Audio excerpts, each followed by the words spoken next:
तो दोस्तों आज हम पढ़ेंगे नेचुरल वेजिटेशन चैप्टर का पार्ट 2। यदि पार्ट 1 नहीं देखे हो तो डिस्क्रिप्शन में लिंक है, जाके देख लो। पिछले दिन हम लोग पढ़े थे कि रिलीफ फीचर नेचुरल वेजिटेशन को इफेक्ट करता है। पहला है लैंड, दूसरा है सोइल। मतलब यदि फर्टाइल लैंड है तो उसमें अच्छा खेती होगा, और जहाँ पर खाद ही नहीं है वहाँ पर तो सिर्फ पेड़ ही ना उगेगा, और डिजर्ट जैसे जगह में तो कैक्टस से दूसरा नसीब ही नहीं होती। दूसरा रिलीफ फीचर यानी सोइल, तो सोइल भी हमारे क्रॉप को इफेक्ट करता है। बहुत प्रकार के सोइल होते हैं, red soil, black soil, alluvial soil, और कितने प्रकार के सोइल होते हैं। तो अलग अलग प्रकार के सोइल में अलग अलग खेती होती है। तो पिछले दिन हम लोग यही पढ़े थे। तो चलो आज का टॉपिक शुरू करते हैं। भाई आज हम लोग पढ़ेंगे कि क्लाइमेट कैसे नेचुरल वेजिटेशन के ग्रोथ को इफेक्ट करता है ना। और बहुत मज़ा आने वाला है भाई, टेंशन नहीं लेने का, सब कुछ समझ में आएगा। तो क्लाइमेट के अंदर आता है टेम्परेचर, तापमान। चलो थोड़ा इसके बारे में थोड़ा लिखित ज्ञान जान लेते हैं, उसके बाद हम लोग मौखिक के बारे में जानेंगे। भाई ये मैं लिखा हूँ ना, इसे तुम स्क्रीनशॉट ले सकते हो। इसका मतलब मैं अभी समझाता हूँ। चलो एग्जाम्पल दे के ही समझाता हूँ। देखो पूरी दुनिया उबड़ खाबड़ है, यानी कहीं पर पहाड़ है तो कहीं पर प्लेन है। तो भाई तुम जानते ही हो कि हिली एरिया में टेम्परेचर प्लेन के कंपैरिजन में हमेशा कम होता है, यानी हिली एरिया में कम टेम्परेचर होता है, जबकि प्लेन एरिया में ज़्यादा टेम्परेचर होता है।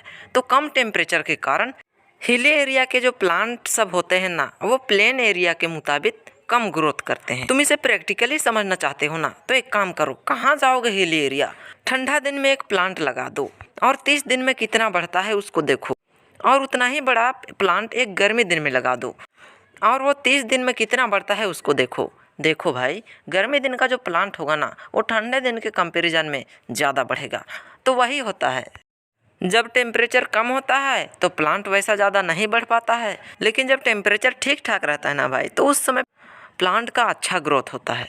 तो भाई क्लाइमेट का सेकेंड रीजन है फोटो पीरियड। इसको सनलाइट भी कहा जाता है। इसका मतलब ये होता है कि सूरज का रोशनी धरती पर कितना देर तक पड़ रहा है और कैसा पड़ रहा है। क्योंकि भाई प्लांट को अपना खाना बनाने के लिए सनलाइट का ज़रूरत पड़ता है, जो कि उसे सन से मिलता है। तो इसीलिए सनलाइट फोटोसिंथेसिस के लिए इम्पोर्टेंट है। फोटोसिंथेसिस किसे कहते हैं जानते हो ना? हाँ, वही प्रोसेस को जिस प्रोसेस से प्लांट अपना खाना बनाता है। तो भाई समझ सकते हो कि यदि कम सनलाइट मिलेगा तो खाना कम बनेगा, और यदि ज़्यादा सनलाइट मिलेगा या ज़्यादा देर तक सनलाइट मिलेगा तो खाना ज़्यादा बनेगा। अगर कम खाना बनेगा तो प्लांट का ग्रोथ कम होगा, और यदि ज़्यादा खाना बनेगा तो प्लांट का ग्रोथ ज़्यादा होगा। तो भाई पूरा धरती इसी तरह से है। धरती के कुछ हिस्सों में ज़्यादा देर तक धूप पड़ता है तो कुछ हिस्सों में कम देर तक धूप पड़ता है, कुछ हिस्सों में ज़्यादा धूप पड़ता है तो कुछ हिस्सों में कम धूप पड़ता है। तो इसीलिए प्लांट का ग्रोथ कम ज़्यादा होता है। इनके कुछ कारण हैं। पहला कारण है सीज़न। भाई तुम जानते होगे कि विंटर सीजन में दिन 10 से 11 घंटा का सिर्फ होता है। सुबह भी लेट से होता है और जल्दी बेला भी डूब जाता है। ठंडा दिन में 10 से 11 घंटा तक सिर्फ धूप पड़ता है। वही देखो गर्मी दिन में तो 13 घंटा धूप पड़ता है। तो भाई ठंडा दिन में कम समय तक धूप पड़ता है, इसलिए कम भोजन बन पाता है, और वहीं गर्मी दिन में 13 घंटा तक धूप पड़ता है तो ज़्यादा खाना बन पाता है। तो भाई सिंपल सा तो फंडा है, कम खाना बनेगा तो कम ग्रोथ होगा, और यदि ज़्यादा खाना बनेगा तो ज़्यादा ग्रोथ होगा। तो इसीलिए ठंडा दिन में प्लांट का ग्रोथ कम होता है। धरती में कुछ ऐसे जगह हैं जहाँ पर बहुत ऊंचे ऊंचे पहाड़ है। इतने ऊंचे पहाड़ है कि उसके अपोजिट साइड के प्लांट को धूप मिल ही नहीं पाता है, इसीलिए वे प्लांट का ग्रोथ ही नहीं होता है। और जिधर बढ़िया धूप मिलता है, ज़्यादा देर तक धूप मिलता है, उधर का प्लांट तो एकदम हरा भरा होकर तुरंत बढ़ जाता है। तो पहाड़ पर्वत खाई भी कुछ कारण बनते हैं। तो इस कारण को कहते हैं, क्या कहते हैं तुम बताओ गेस करके। इस कारण को कहते हैं एल्टीट्यूड। तो पहला फैक्टर है सीजन, दूसरा है एल्टीट्यूड, तीसरा है लेटीट्यूड। लेटीट्यूड से भी इफेक्ट होता है भाई। देखो यार, सूरज का रोशनी बीच वाले रीजन पर ज़्यादा पड़ता है, बीच से थोड़ा ऊपर थोड़ा नीचे भी ठीक ठाक ही पड़ता है। प्लांट के ग्रोथ होने के लिए ठीक ठाक रोशनी मिलता है, क्योंकि प्लांट के ग्रोथ के लिए वैसा ज़्यादा भी रोशनी का ज़रूरत नहीं है। तो इसलिए बीच का रीजन का जो प्लांट्स होता है ना, वो बहुत बढ़िया ग्रो करता है। लेकिन भाई नॉर्थ पोल और साउथ पोल और उसके आसपास के जो प्लांट सब होते हैं ना, वो जल्दी ग्रोथ ही नहीं कर पाते, क्योंकि वहाँ पर तिरछा सनलाइट पड़ता है भाई। तो वहाँ थोड़ा मोड़ा सनलाइट से काम थोड़े ना चलने वाला है। प्लांट वैसा ज़्यादा ग्रो कर ही नहीं पाता है।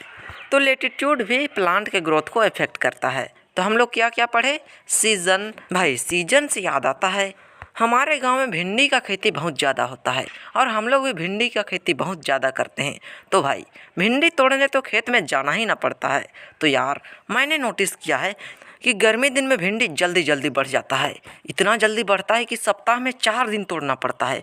वहीं यदि हम ठंडा दिन में जाते हैं ना, तो भिंडी इतना धीरे धीरे बढ़ता है कि सप्ताह में सिर्फ 2 दिन तोड़ना पड़ता है। तो समझ सकते हो, ठंडा और गर्मी का खेल। ज़्यादा धूप पड़ेगा तो ज़्यादा खाना बनेगा, ज़्यादा खाना बनेगा तो भिंडी जल्दी जल्दी बढ़ेगा, और जल्दी जल्दी बढ़ेगा तो ज़्यादा तोड़ना पड़ेगा।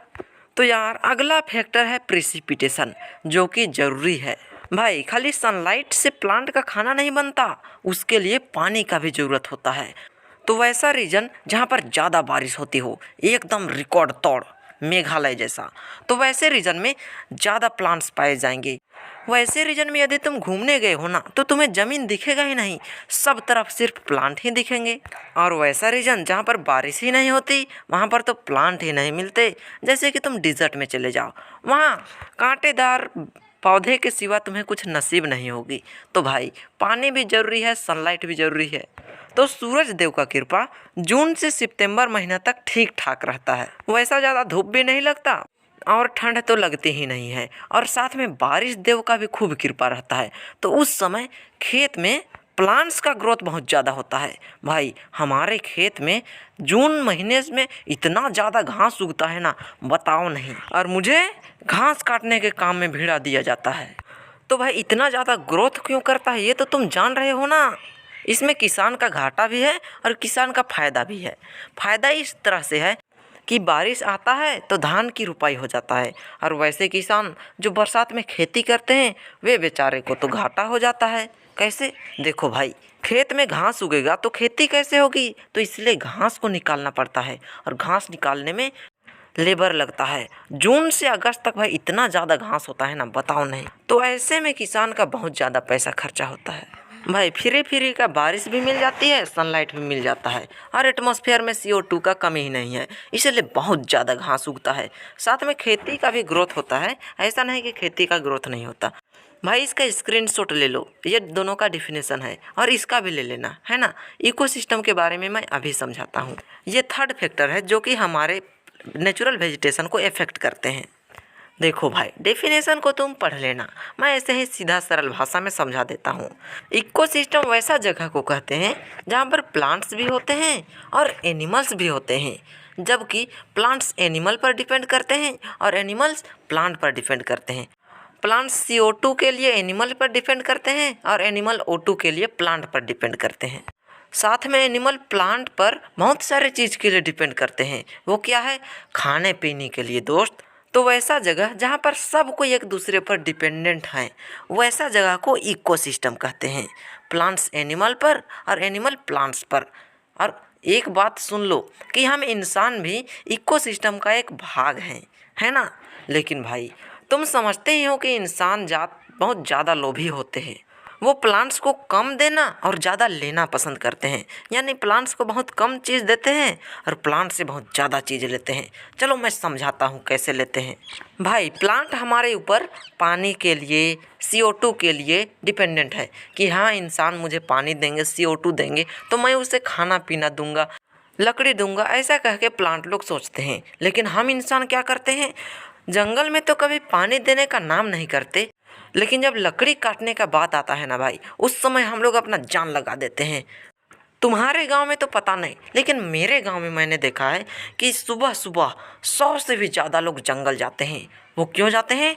लकड़ी काटने के लिए। लेकिन 100 में से एक आदमी भी जंगल के किसी भी एक प्लांट को भी पानी देने के लिए नहीं जाता है।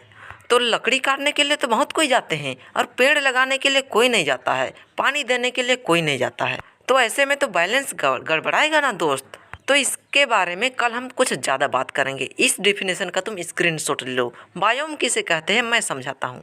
भाई लैंड के बहुत बड़े भाग में जब इकोसिस्टम हो जाता है ना, जिसमें अलग अलग किस्म के वेजिटेशन पाए जाते हैं, उसे बायोम कहते हैं। तो भाई आज के लिए तो बस इतना ही, मिलते हैं नेक्स्ट पार्ट में।